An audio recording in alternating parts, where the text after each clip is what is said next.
बच्चों, मैं पुष्पेंद्र सिंह आपके अपने YouTube चैनल गुरुजी एजुकेशन पॉइंट में उन सभी महत्वाकांक्षी छात्र छात्राओं का तहे दिल से स्वागत करता हूं जो एसएससी सीजीएल पेपर की तैयारी कर रहे हैं। बच्चों, ये एसएससी सीजीएल पेपर 2023 का सिलेबस मैंने आपको यहाँ प्रोवाइड कराया हुआ है। तो तैयारी करने से पहले आप लोग इस क्लास को स्टडी करेंगे तो आप ठीक तरीके से उसको इम्प्रूव कर पाएंगे। ओके बच्चों, तो ये इसको स्टडी करने से पहले मैं कहूँगा जो छात्र यहाँ पर नए हैं वो चैनल को सब्सक्राइब करें, बेल आइकन प्रेस करें ताकि आने वाली हर क्लास की नोटिफिकेशन आपके पास पहुंचती रहे। तो बच्चों, इसको स्टडी करने से पहले देखते हैं सबसे पहले कि एसएससी की फुल फॉर्म क्या होती है। किसकी? एसएससी। एसएससी की फुल फॉर्म को स्टडी करते हैं तो इसका फुल फॉर्म होती है staff selection commission. Okay, next है बच्चों सीजीएल। सीजीएल की फुल फॉर्म होती है कंबाइंड ग्रेजुएट लेवल। ओके, तो ये इसकी फुल फॉर्म हो गई। अब आगे नेक्स्ट चलते हैं, आगे स्टडी करते हैं the syllabus for English language paper included in following topics. यानी इंग्लिश पेपर का जो सिलेबस है वो नीचे दिए हुए टॉपिक्स के माध्यम से हम लोग यहाँ समझेंगे। ये टॉपिक वाइज आता है। ओके, तो देखते हैं फर्स्ट टॉपिक में क्या कुछ आता है इंग्लिश में। बच्चों, फर्स्ट टॉपिक है आपका रीडिंग कंपैरिजन। इसको हिंदी में मैंने दिया हुआ है, हिंदी में इसका अर्थ होगा पढ़ने की समझ। तो इसमें क्या कुछ आपने क्या करना है, reading comparison means the ability to understanding vocabulary, identifying the main ideas और drawing inferences and making connection between ideas। और effective reading comparison is important for academic success as well as for everyday life, as it is help individual to understand and navigate written information. Okay, तो इसको जो है हम लोग हिंदी के माध्यम से समझते हैं कि इस टॉपिक में क्या रहेगा। पढ़ने की समझ का अर्थ है शब्दावली को समझने की क्षमता, यानी जो शब्द होते हैं उनको समझने की क्षमता और उसके अंदर दिए हुए मेन टॉपिक यानी मुख्य विचार की पहचान करना, आगे उसका निष्कर्ष निकालना और विचारों के बीच संबंध बनाना। आगे बच्चों रहेगा अकादमिक सफलता के साथ साथ रोजमर्रा की जिंदगी के लिए प्रभावी पठन बहुत महत्वपूर्ण। आगे, क्योंकि यह व्यक्तियों को लिखित जानकारी को समझने और नेविगेट करने में बहुत मदद करता है। ओके, क्योंकि जो रिटिन जो पैसेज होता है उसको हमें समझना होता है। और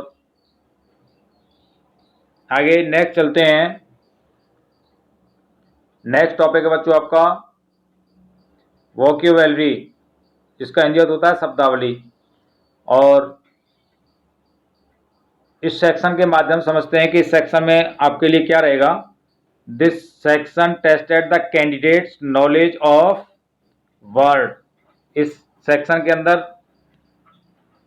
कैंडिडेट की नॉलेज को, जो वर्ड होते हैं उनको जांचा जाएगा और उनके meanings and there meanings included कौन कौन से, सिनोनिम्स, एंटोनिम्स, इडियम्स, फ्रेज और वन वर्ड सब्स्टिट्यूशन।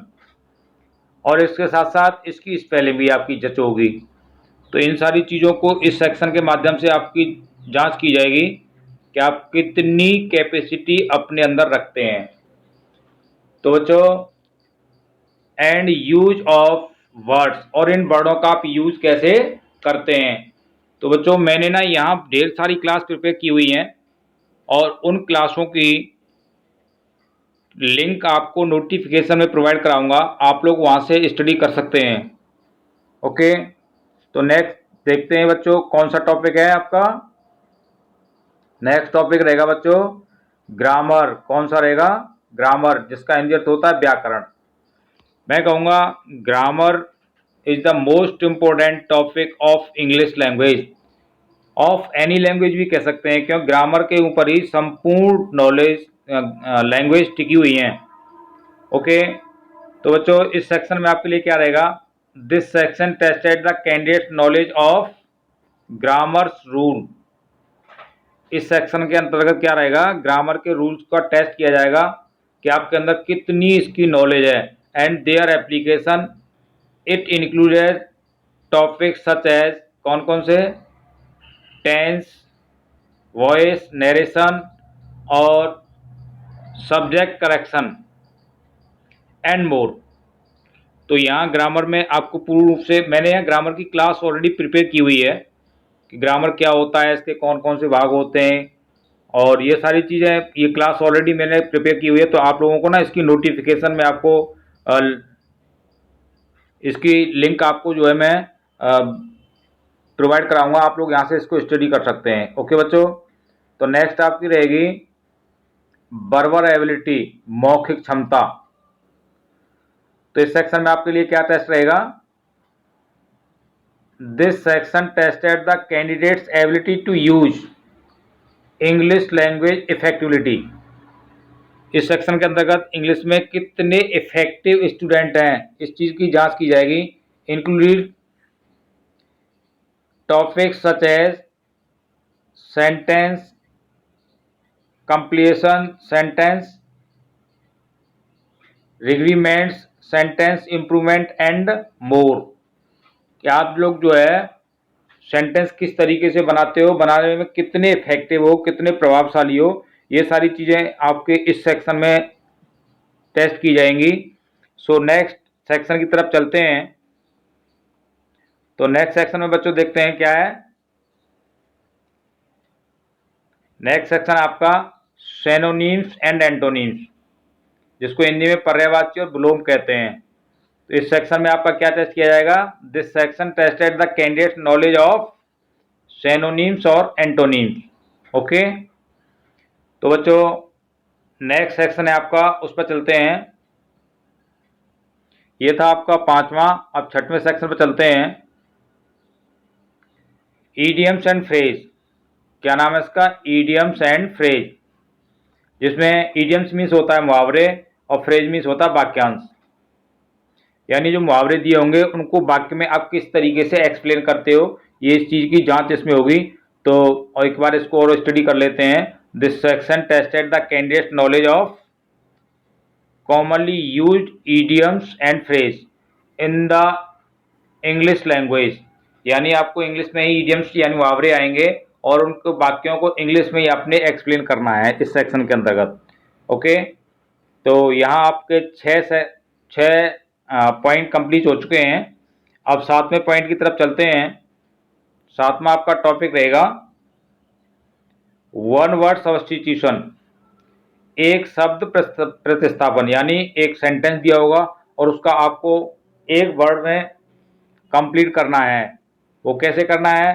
ये क्लास भी मैं ऑलरेडी यहाँ पे प्रिपेयर करके आपको प्रोवाइड कराऊंगा।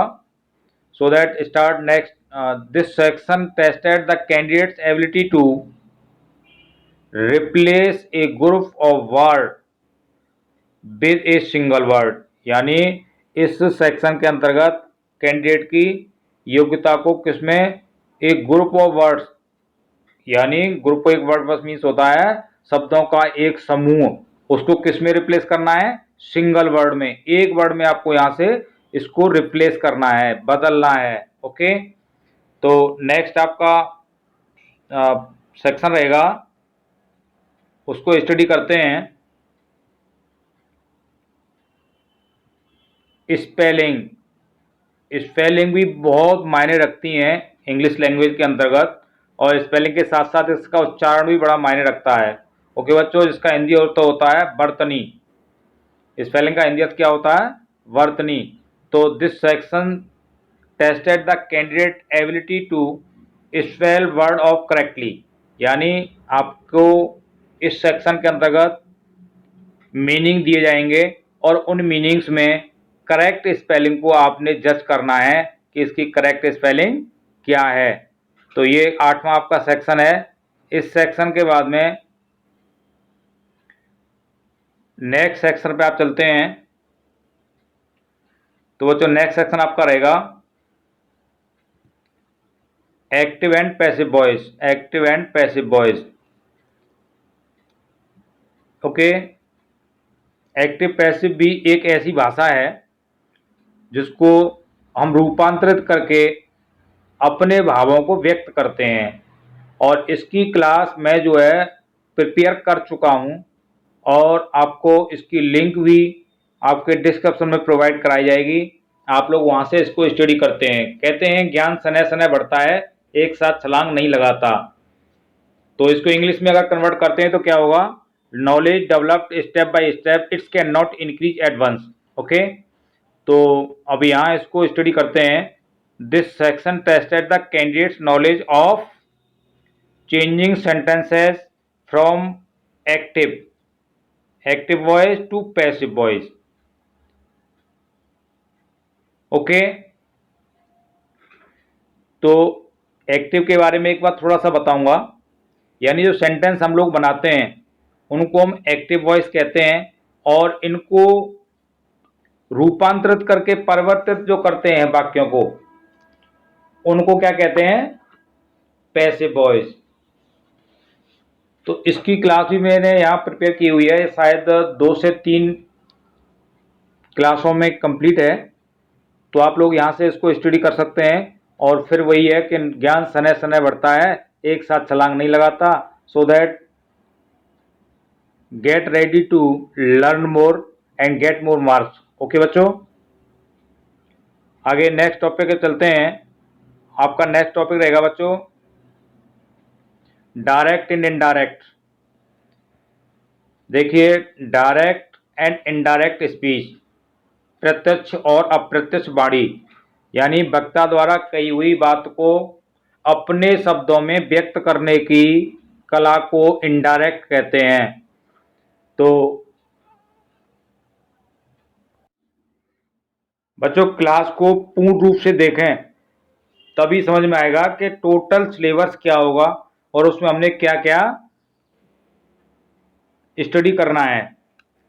तो बच्चों, this section tested the candidate knowledge of changing sentence from direct speech to indirect speech and vice vera.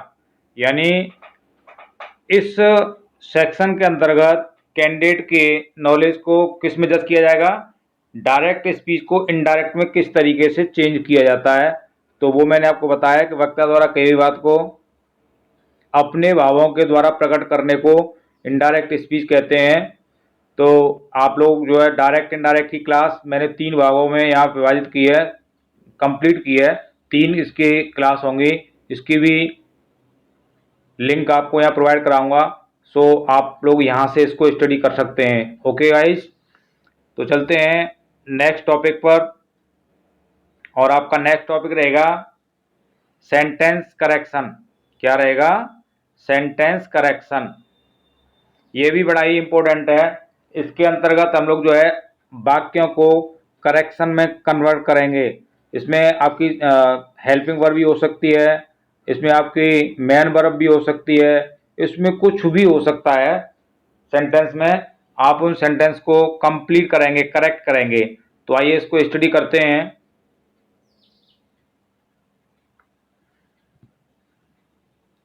This section tested the candidate ability to identify error sentences and correct them। यानी इस section के अंतर्गत candidate की sentence में आई हुई error को correct करने में जज किया जाएगा कि किस तरीके से कैंडिडेट इसको जो है करेक्ट कर सकता है, किस तरीके से इसको कंप्लीट करता है। Okay, candidates are advise to practice regularly. ये मैंने अपनी तरफ से आप लोगों के लिए एक एडवाइस दी है, जिसको सलाह कहते हैं हिंदी में, कि अभ्यर्थी करेक्शन के लिए और संपूर्ण इसमें जो दिया हुआ है उसके लिए रेगुलर प्रैक्टिस करते रहे, क्योंकि कहते हैं practice is man perfect compare then knowledge, और practice develop to learn more and get more. आप लोग जब स्टडी करेंगे, करते रहेंगे, तो करत कहते हैं ना उसमें, हिंदी में कहते हैं करत करत अभ्यास के जड़मत होत सुयान, और रसरी आवत जाते सिल पर पड़त निशान। तो बच्चों, अभ्यास करने से कोई भी चीज बड़ी सरल हो जाती है, और सरलता प्राप्त करने के लिए अभ्यास कंटिन्यू रखना चाहिए। Practice is man perfect compare then knowledge.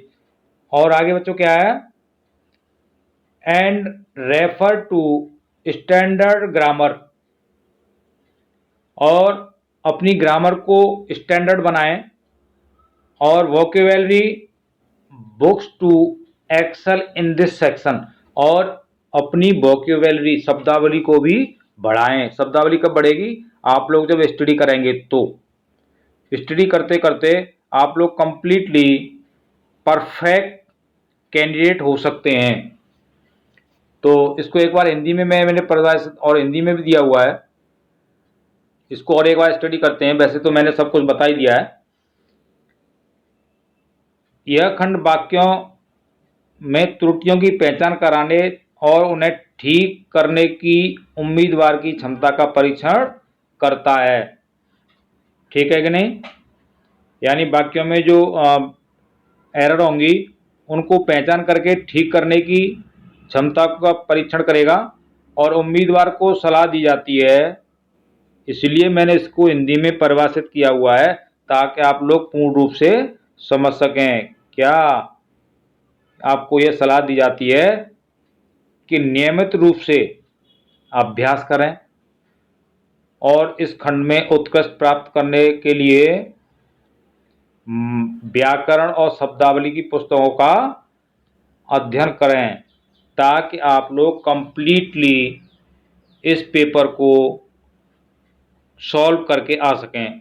Okay students, तो फिर लास्ट में मैं कहूँगा कि जिन छात्र छात्राओं ने इस चैनल को सब्सक्राइब नहीं किया है तो सब्सक्राइब करें, ताकि आने वाली इसी तरीके की क्लास आपके पास पहुंचती रहें, और मैं बेस्ट कोशिश करूंगा कि इस पेपर के अनसोल्व पेपर को सॉल्व करके आपको मैं क्लास के रूप में प्रोवाइड कराऊं, और अपने दोस्तों को भी शेयर करें और लाइक भी करें। Okay student, so thank you very much. Watch this class and learn more and get more marks in your examination and go success.